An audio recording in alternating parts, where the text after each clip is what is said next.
वापस से आप सभी छात्र छात्राओं को एक और नई वीडियो में स्वागत करते हैं। तो अगर आप क्लास 10th के छात्र छात्राएं हैं तो इस क्लास को ज़रूर देखेंगे। यहाँ से आपको 3 से 4 प्रश्न यानी 3 से 4 5 प्रश्न जीव जनन कैसे करते हैं, यहाँ से आपको प्रश्न देखने को एग्ज़ाम में मिलेगा, जो आने वाले एग्ज़ाम 14 फरवरी से स्टार्ट है। तो चलिए क्लास पे बने रहें, पूरा वीडियो को देखेंगे, आपको सारी क्वेश्चन कवर हो जाएंगे। चलिए क्लास को शुरू करते हैं।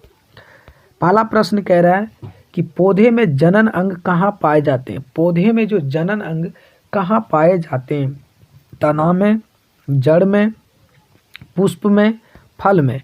तो पौधे में जो जनन अंग पाए जाते हैं वो पुष्प में पाए जाते हैं। कहाँ पाए जाते हैं? पुष्प में। पुष्प में एक होता है स्त्री केसर और एक होता है पुंकेसर। तो किस में पाए जाते हैं?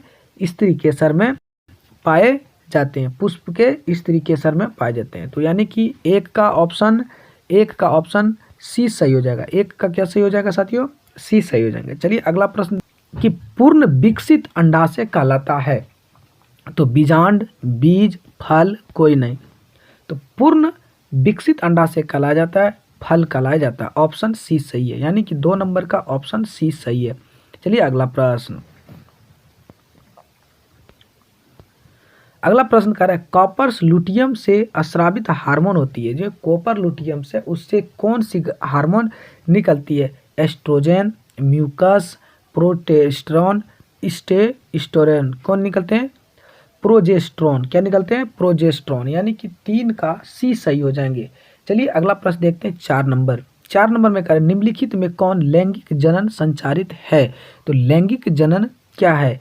आंत्रज्वार, सुजाक, एड्स, डी नंबर का है बी और सी। तो क्या हो जाएंगे? बी और सी, यानी कि आंत्रज्वार और सुजाक। एड्स तो नहीं हो जाएंगे। तो 4 का डी सही हो जाएंगे। चलिए अगला प्रश्न देखते हैं। अगला प्रश्न कर रहा है मानव में नर जनन ग्रंथि कहलाता है। मानव में जो नर जनन ग्रंथि कहलाता है, तो क्या ऑप्शन ए है वृषण, ऑप्शन बी अधिवृषण, ऑप्शन सी शुक्राशय, ऑप्शन डी शुक्र जनन नलिका है।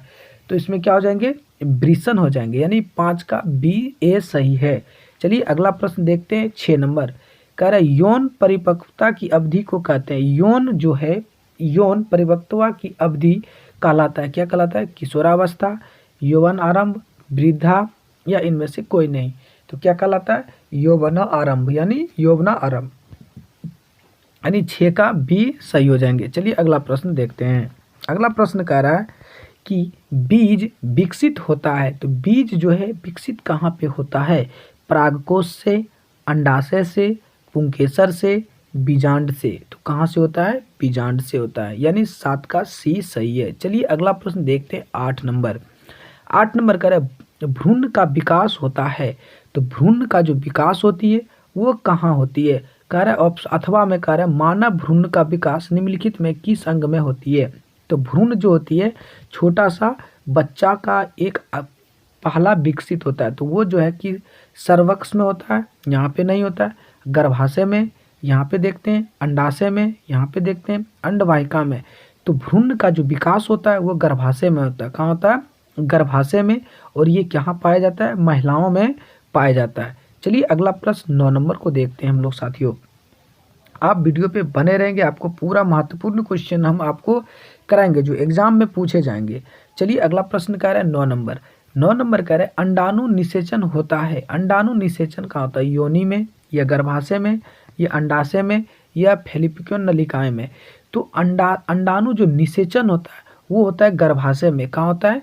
गर्भाशय में होती है। तो 9 का बी सही है। चलिए अगला प्रश्न कह रहा है 10 नंबर कह रहा है निम्न में से कौन मानव में मादा जनन तंत्र का भाग नहीं है? मादा जनन तंत्र। ऑप्शन ए कह रहा है अंडाशय, गर्भाशय, डिंबवाहिनी, शुक्रवाहिका।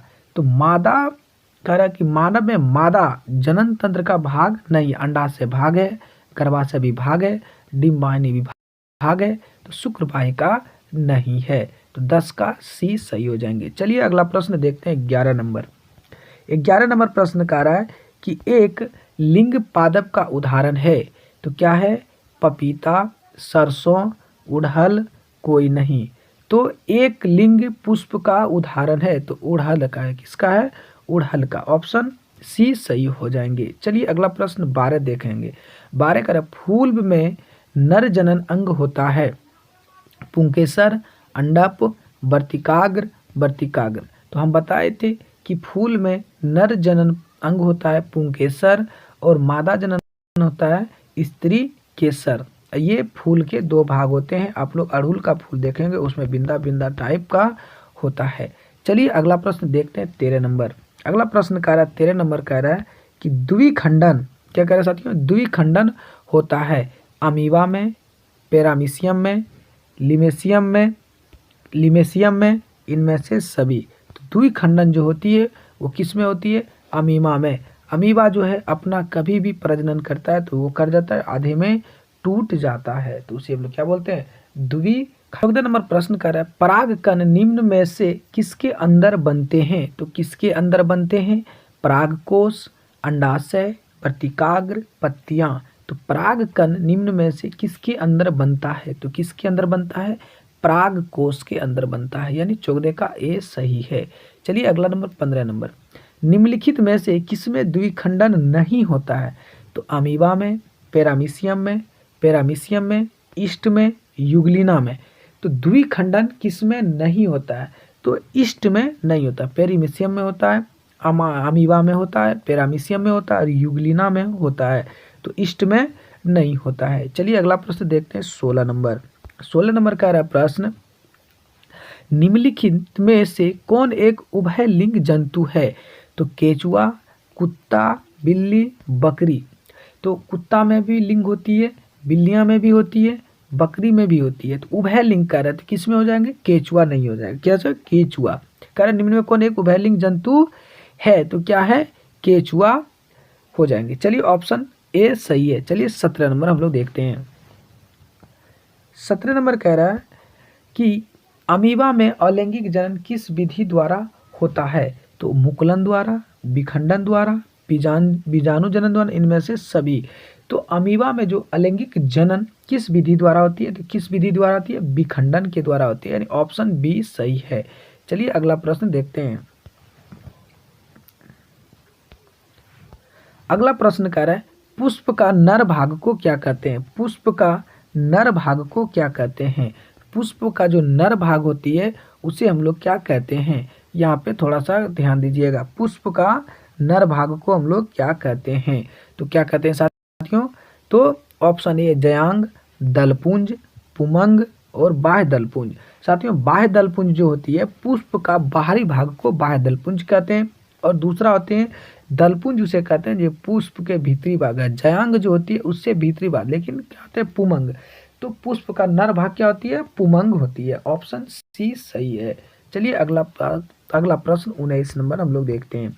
19 नंबर कह रहा है पुष्प का नर जनांग कहलाता है पुंकेसर, जयांग, पंखुड़ी, इनमें से कोई नहीं। तो क्या कहलाता है? पुंकेसर कहलाता है। चलिए अगला प्रश्न देखते हैं 20 नंबर। 20 नंबर प्रश्न कह रहा है कि निम्नलिखित में कौन पुनर्भवन का उदाहरण है?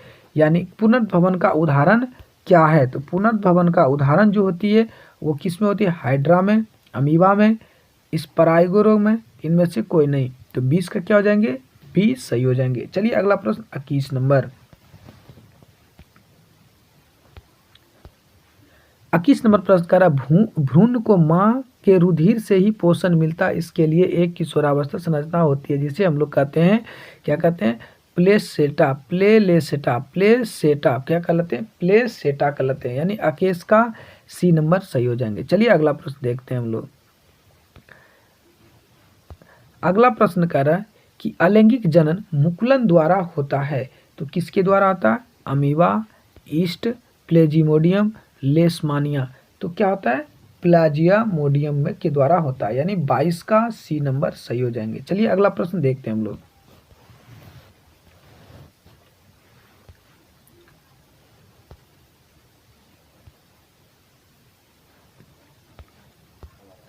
अगला प्रश्न है 23 नंबर का, शुक्राणु का निर्माण होता है। तो शुक्राणु का निर्माण कहाँ होता है? अंडाशय में, मूत्राशय में, गर्भाशय में, वृषण में। तो शुक्राणु का जो निर्माण होती है वो कहाँ होती है? वृषण। चलिए अगला नंबर 24 का रहा, हाइड्रा में प्रजनन की विधि निम्नलिखित में कौन है? हाइड्रा में प्रजनन की विधि होती है तो द्विखंडन, लैंगिक जनन, मुकुलन, इनमें से कोई नहीं। तो क्या हो जाएंगे साथियों? बी नंबर सही हो जाएंगे। चलिए अगला प्रश्न 25 नंबर देखते हैं।